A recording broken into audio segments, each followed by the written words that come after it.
Hi, thanks for tuning in. Today's video is going to be a quick chatting in my closet video. I was in a little bit of a chatty mood, if you will. I had a glass of wine and I was like thinking about the next year or so, big things that are happening. And then I just started thinking about luxury purchases. Then I was thinking about recent price increases at Chanel. And all over for that matter. And so I just decided, you know what, I'm gonna turn on the camera and I wanted to share a few thoughts about whether Chanel is still worth it.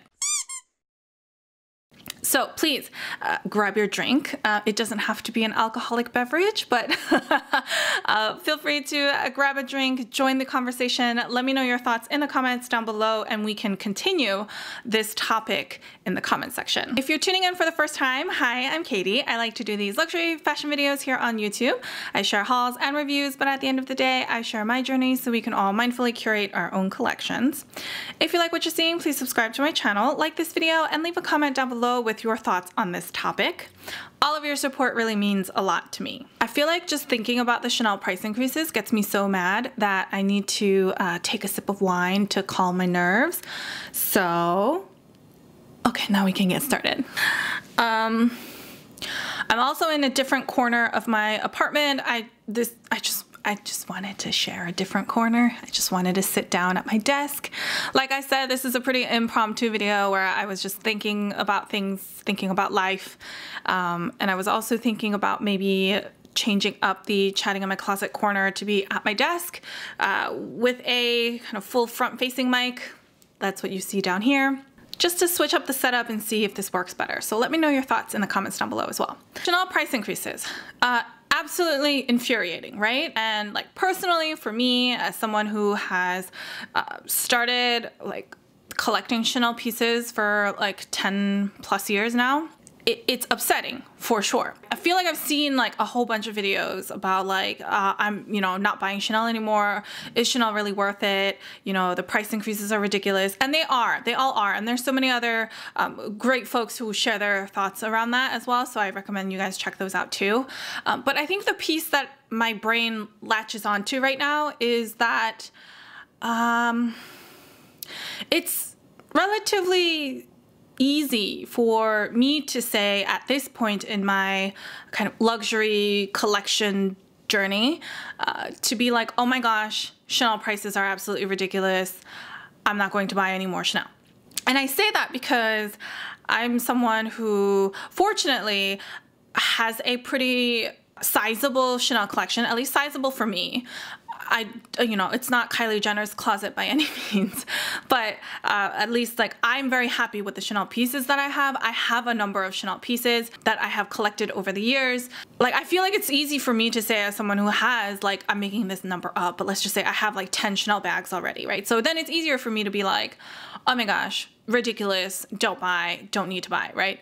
But if I think about folks who, let's say, are just starting their luxury collection or just starting their collection with Chanel in particular, if I think about folks who have always had Chanel as like a goal of theirs, people who are saving up for it, I don't think it's as easy to just like write it off completely, just like, no, it's not worth the money, like don't get it.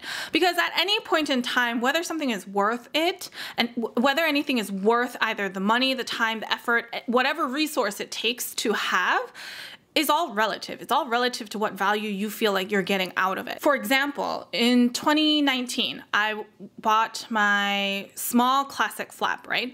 It's in the 19B gray color. It was a gorgeous color. And at the time, the Chanel small classic flap was $5,000. I think it had like just increased a few months ago.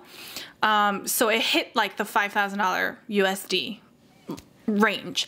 And I was like crying, to be honest. I was a little like, wow, I don't know if I really want to spend this money.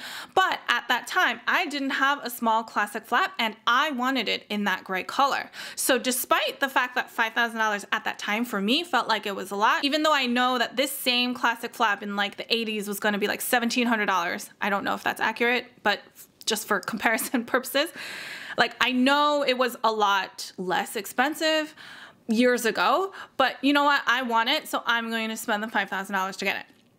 And once I got it, I was happy with it, right? It provided the value that I wanted it to. I was very proud to have it in my collection. It is, to this day, the only actual classic flap that I have in my collection. All the other bags that I have are actually technically seasonal bags. So it's the only one that has the white dust bag. Like, it was worth it to me. It was worthwhile. And like, I think about that moment because the equivalent is happening now. For someone who, let's say, they're saving up to buy their very first classic flap, it could still be worth it for them. At the end of the day, is Chanel still worth it? I think so. Like, if you want it that much, it's going to be worth it. The only time it's not worth it is if you cannot afford it. Like, that is hands down the only absolute situation where I can be like, it is not worth it. You should not get it. But if you can afford it, if you're saving up for it, you know, if it's your very first bag that you want, if it's going to be like a wedding gift or like a wedding bag that you want to associate with a significant milestone, if it's like a push present or, you know, like a milestone birthday, whatever it might be, like, it's going to be worth it for you.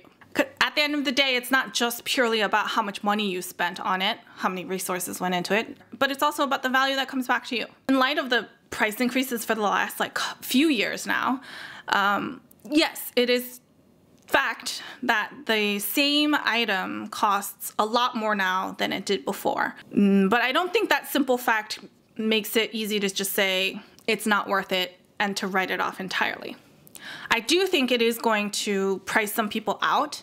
I do think it's going to mean not as many people are perhaps seeking the same items. And I think that was the intended effect. I think if you're someone who's thinking about Chanel as a brand, whether you want to get a bag from them or not, and maybe you feel really confused right now, whether that's something you should continue to do, whether it's worthwhile, dig deep inside yourself, whether it truly is something that you want for whatever that reason might be. And it's okay, whatever that reason is. As long as that reason is worthwhile for you, then that Chanel piece is going to be worth it for you. I do think the quality of Chanel pieces across the board aren't as great as they used to be. But I also believe the quality of most goods across all brands, super high-end luxury to high street, are all sort of declining. So, you know, I think there are like a handful of exceptions where you're not feeling that as much, but product defects still happen across the board, regardless of how much or how little you spent on an item. I definitely think we should expect more out of more luxury brands, but I don't know that it necessarily means an item is not worth it, if that makes sense. You know, we know we're not buying Chanel purely for the materials itself, right? There's a lot more that we're getting with it in a sense. If a really good friend of mine asked me, you know, should they buy Chanel? I would be like, you know, it depends on what you want to buy and why you want to buy it. It's not quite a black and white answer of no, their prices went up too much, I don't think it's worth it, you shouldn't get it, because there's so much more behind the item than just the piece itself and the price tag. So I want to keep this episode kind of short, and I want to open up the floor to all of you and get all of your thoughts on whether you feel like Chanel is still worth it or not. Let me know in the comments down below. I welcome any and all opinions. I just ask that you keep it respectful. If you have any other suggestions for topics to do in Chatting in My Closet, then feel free to leave those down below as well. I love collecting great ideas from all of you and eventually going through those topics. If you're not familiar with this series and why it's called Chatting in My Closet when I'm clearly not in my closet, I started this series when I was living in my old apartment and I was actually in my closet. That's why it was called Chatting in My Closet, but now my closet would be way too dark and stuffy to film. It's actually better to try to film in a different corner. So I'm keeping the name, but changing the location. If you have any other questions, feel free to leave them down below or head on over to Instagram and I'd be happy to help however I can. If you like this video, please give me a thumbs up. I really appreciate all of your feedback and support. If you like this kind of content and you haven't already, please subscribe to my channel. I post new fashion related videos every Sunday and Wednesday. So until next time,